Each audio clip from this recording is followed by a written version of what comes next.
When you're a musician and specifically a violinist, the equipment you play on is not just any kind of equipment. It's a craft, it's a piece of artwork that you play on every day, day in and day out. This violin has been my tool to express my creativity and to share my story while I am on stage. And believe it or not, this instrument has enabled me to perform around the world and experience different cultures, different people, and more.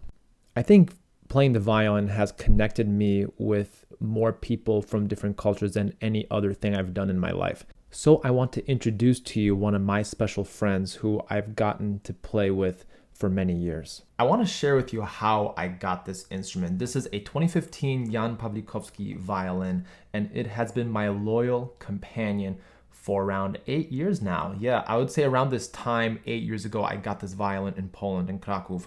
And this has been just an amazing instrument to play on. But what I love about performing on this violin is that it has certain imperfections about it, which is something that I like because I have myself, and every violinist who's watching this video has imperfections.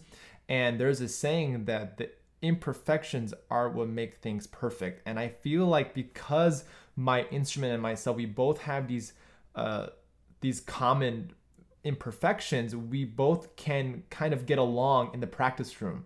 And even though there's something that I don't like, I still appreciate the process. Now, don't get me wrong, there are some things that I would prefer about this instrument, maybe perhaps getting maybe a little bit louder volume. I do love its colors though, like sound colors. The sound colors that I get out of this instrument are just really incredible. So this violin has rose wood on the chin rest and the tailpiece, and also the pegs over here, and it just matches the beautiful aesthetic of the violin. It's just wonderful to have this amazing instrument that I get to play on. And I know a while ago I was playing on a different violin from Vermont, a Vermont maker, and that was also wonderful, but I had to give that violin back. And while that was fun and that had its pluses, I happened to just gravitate towards this one again. I feel like this instrument in particular, when I first bought it, I was buying it for the sole purpose of getting it for orchestras and chamber music. That was like the primary goal. It was not meant to be a solo instrument. So that one caveat of it not being a very loud violin, it is okay because my main thing is not solo. I mean, I might have recitals with pianists, but even then, if I play sonatas, then I am still playing a form of chamber music when it comes to Beethoven sonatas, Brahms sonatas, any kind of sonata. Musicians have this weird connection with their instrument. They have traveled the world with you. They have seen things that others really haven't seen, like when you're traveling and you get to perform in these amazing halls and experience culture with this instrument. And whenever I travel, I've always traveled with my violin. Just recently, it was the first time where I haven't touched my violin, didn't bring my violin with me for an entire month. And I felt like there was this emptiness inside of me that I'm like, oh, I just want to play my instrument again.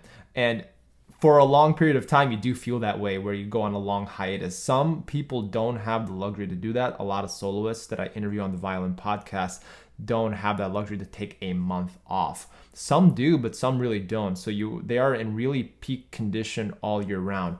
So it really made me feel more connected to my instrument after my recent trip.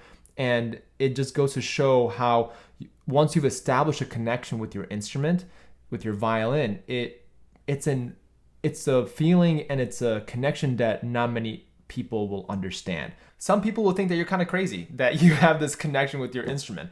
And some people, they name their instruments. I am not really, I don't have a name for this instrument. And it is wonderful to play on. I really enjoy working with this instrument. And it's a joy just to be able to be a musician. And I always, whenever I hold my violin, and just in violins in general, I'm always amazed by how amazing it is that a person can make something like this in their workshop. I mean, look at it. It's so pretty. It's just beautiful. And to be able to have that dedication towards a craft is something I've always admired. And you always have to respect the craft in this field. not just for violins, but also for bows. And this is not a particularly expensive bow that I'm using, but it does the job. It happens to match this instrument. And maybe I can do a video later on about the sound quality match when you're purchasing a bow with a violin. Maybe I might do a video like that. Leave a comment down below if you want something like that.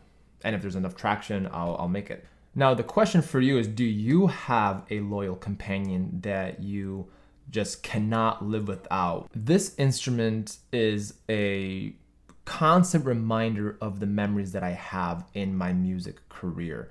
It's just one of those things I associate with, and I don't know if I ever have the opportunity to like sell it or let it go. I don't know if I have it in me to sell it. I really can't, because it's just been my friend. I don't want to get rid of it. And maybe that's it's just like years of memories and just struggle and trying to find the right sound. And it's a journey when you're collaborating with your instrument, and it's always a work in progress. We're always trying to communicate with each other, and it's just a wonderful thing to do, to be a musician and to be a violinist. I just wanted to share that with you because it's oftentimes we forget why we do this, and it's just a joy to be able to be a musician and just continue pursuing this craft. Thanks so much, everybody. I'll see you in the next video.